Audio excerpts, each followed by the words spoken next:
waxaa labadii maalin ee u dambeysay magaalada Garbaciisa shacabka ku dhaqan ay ku jireen go'doonkaas oo ay kala kulmayeen ciidamada canfarta oo weeraro in muddo ah soo noqnoqday ku haya shacabkaasi. Daraad oo ay taariikhdu ku beegnay 27 bisha 2013 ayaa weerar ay soo qaadeen ciidanka liyuga canfarta ku dileen dad kor u dhaafaya 20 halka dhaawacuna kor u dhaafay ilaa dhowr iyo 30 qof. Iyadoo ay la xidhiidho isla dhacdadaasi ayaa waxaa maalinkii xigay ee ku beegnay 28 bisha 10 2020 subaxnimadii hiirta ay shacabka agaasi ku waabariisteen ciidan guri walba hortaagan magaalada Garbaciisa oo dhan isku wareeg haya. Sida ay warbixinadu sheegayaan, ciidankan oo isku jiray Federal Police iyo ciidanka qaranka ayaa shacabkaasi isla subaxdiiba ku bilaabay rasaas nool iyo oo cidna u aabayeelin. Waxaa halkaasina ku naf waayay 6 ruux oo shacab ah oo waxba galabsan, halka dhaawaca iyo dadka la xidhay ay tiradaasi ka badan yihiin. Waxay sidoo kale ciidanku magaaladaasi Garbaciisa ka geysteen hanti boob iyo dhac iyo oo wada qaatay wixii hanti ay lahaayeen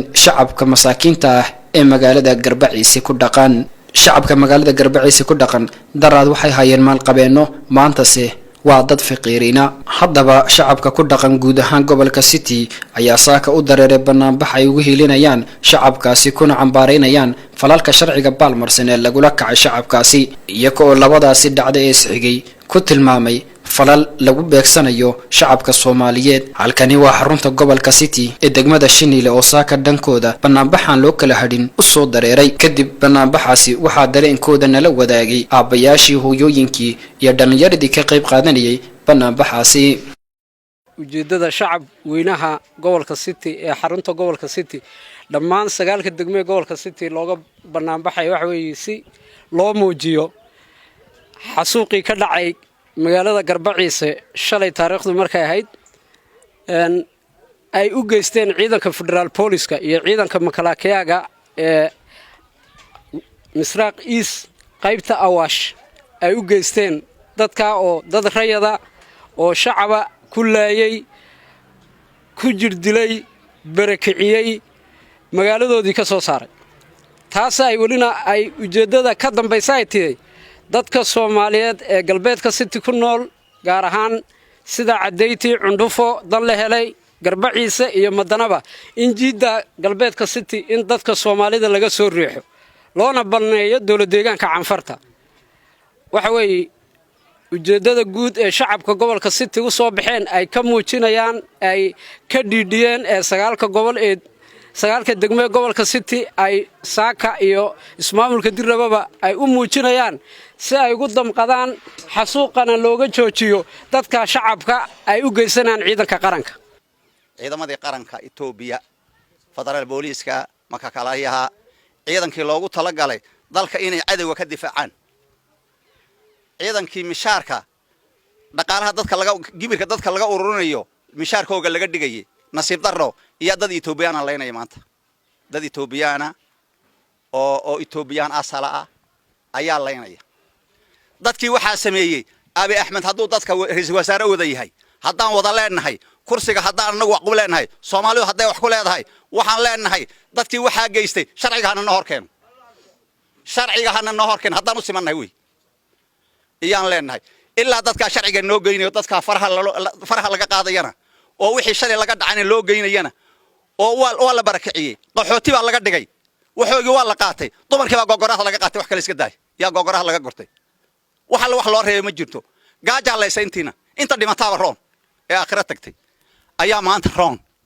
ee dhintay wala wada dhimanne inta dhimata roon. waxaan leenahay si degdeg dadka ha loo gaadho, dad Itoobiyaan ha la dajiyo,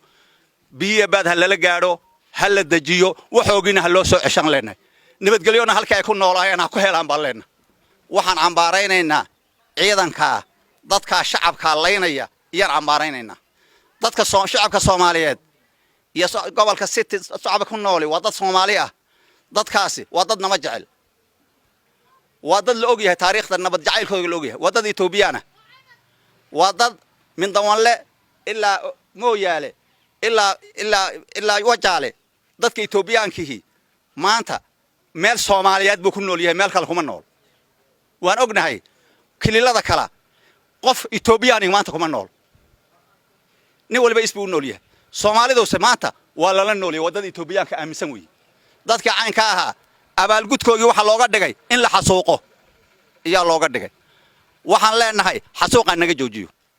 abi ciidaniisa naga qabto ha naga joojiyo waxaan kala leenahay ururkii barwaaqo balaayo nagu noqday annaga barwaaqo ma balaayo nagu noqday balaayo